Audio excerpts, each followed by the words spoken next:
Namaste friends, we're going to talk about the timing of marriages, okay?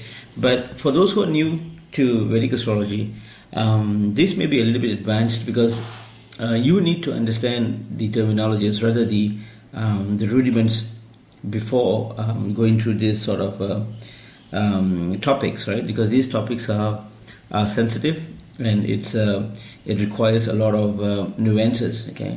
So for those who are new, I strongly recommend that you get the rudiments fully understood, okay? And then once you got the basics completed, then you can come to these kind of topics, okay? But anyways, the timing of marriage is very, very important because what I see again and again through my clients is that most of them are concerned on when are they going to get married, all right? I mean, it's a very reasonable question. And I think it's just important that I should be doing a video about that. Okay, so the first thing is there's two ways, or actually there's more than two, but I'm going to just have it the main two ways, which is I'm using the Parashara way and also the Jaimini method. Okay, what I normally do is that I can't say I'm a staunch Parashara follower.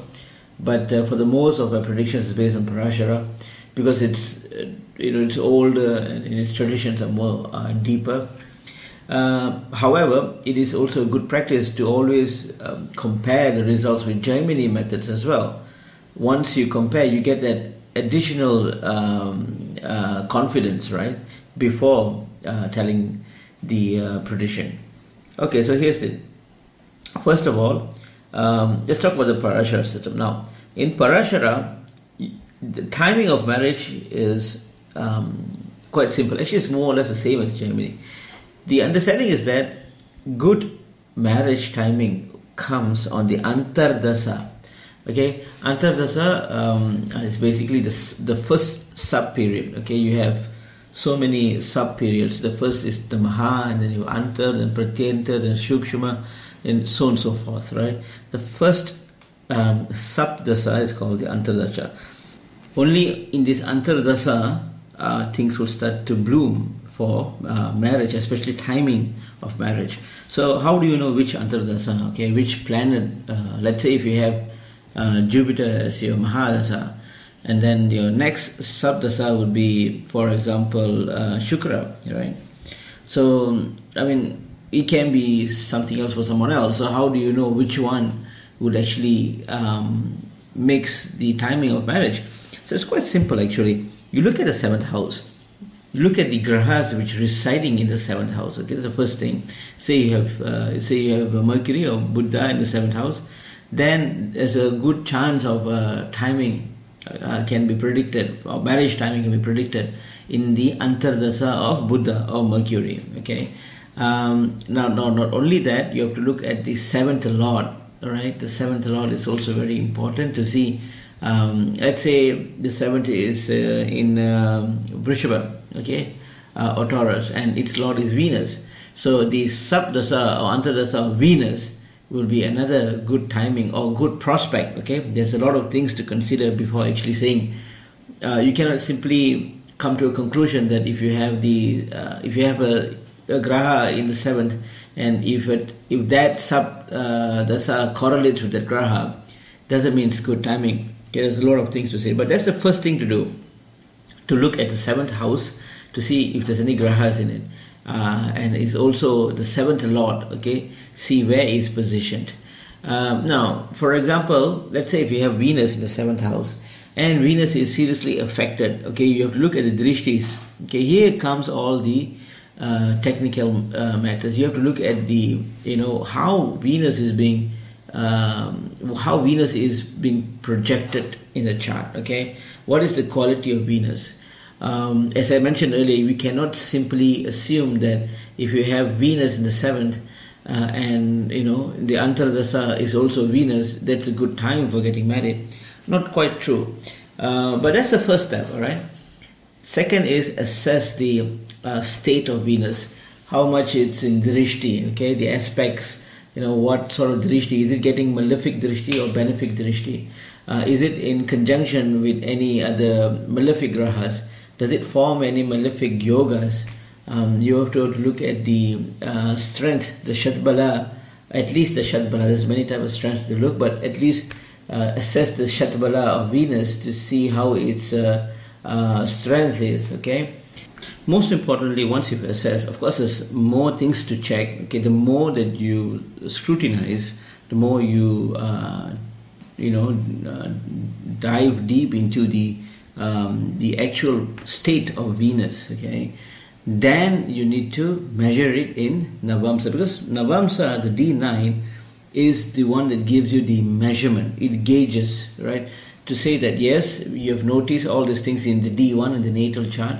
And is it actually correlating with the D9? Okay, if it's not correlating, if it's not showing anything in D9, then you have to go and reassess again, because the D9 is the sort of authority of the actual condition or state of those grahas. Okay, so always remember, once you've done all this checking and so on in the D1, you have to check with the D9 to see that whether it's actually giving the actual strength that it's supposed to give, or does it actually approve of what you have checked in D1. All right. So as you can see, there's a lot of work to be done here. All right. That's the first step to do. Now the second thing you should do is you have to look for the Lagna Lords. Okay. The Lagna Lord is another important. Let's say if you have your Lagna in the Pisces, for example, okay, so the Pisces Lord is Jupiter, and you have to assess Jupiter.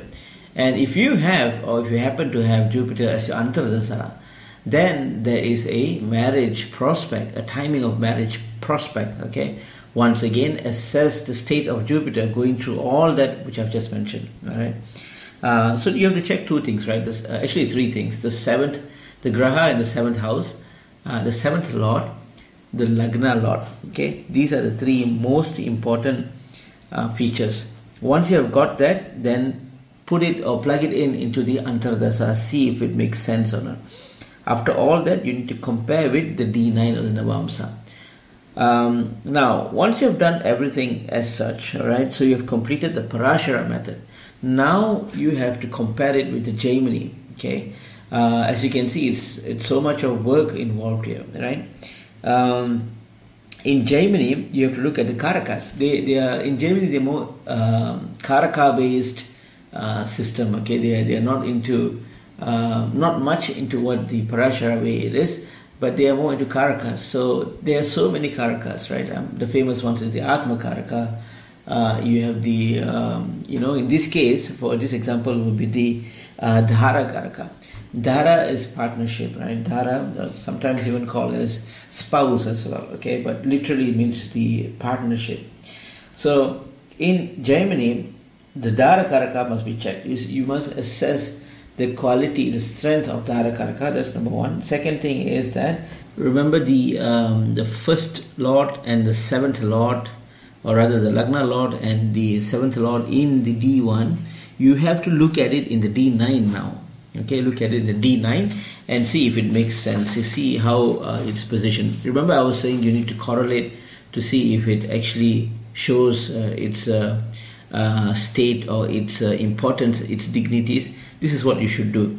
So in your D9, you need to check what is this first and the seventh Lord in the D1 chart and see how it is positioned and what are its drishtis, what are its curses, what are its benefics, what are its influences, what are its strengths, right up to the the points like bindus and so on and so forth. All right.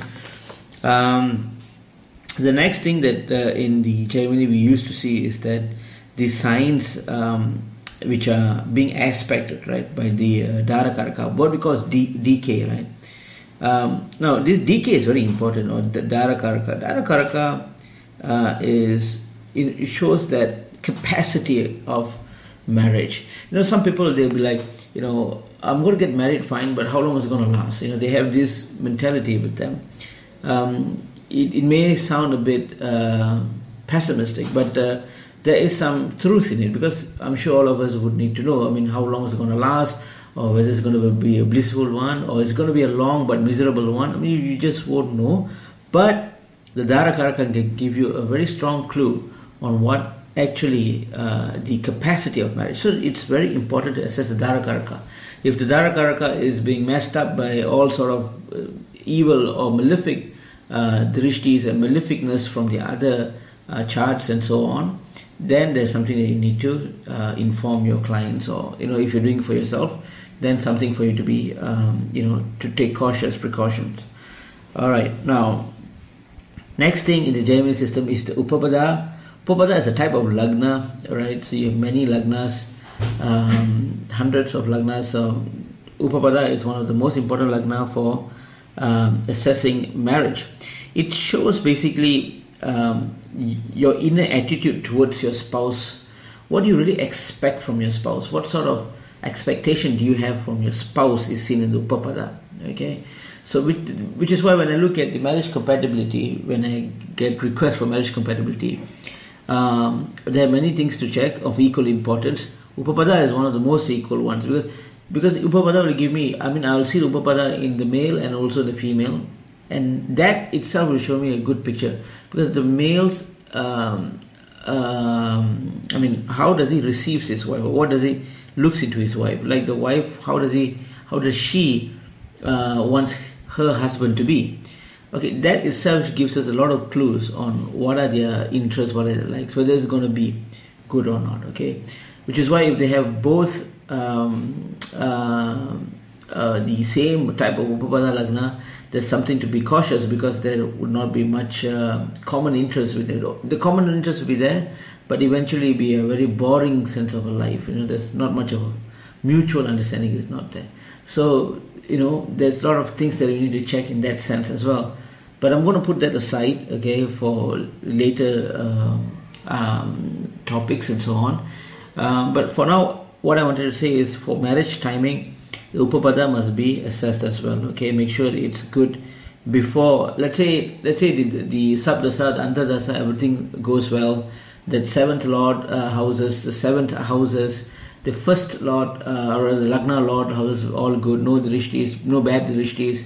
Everything has good yogas in it, good vibrations in it, very good nakshatras shining on it. All that is good.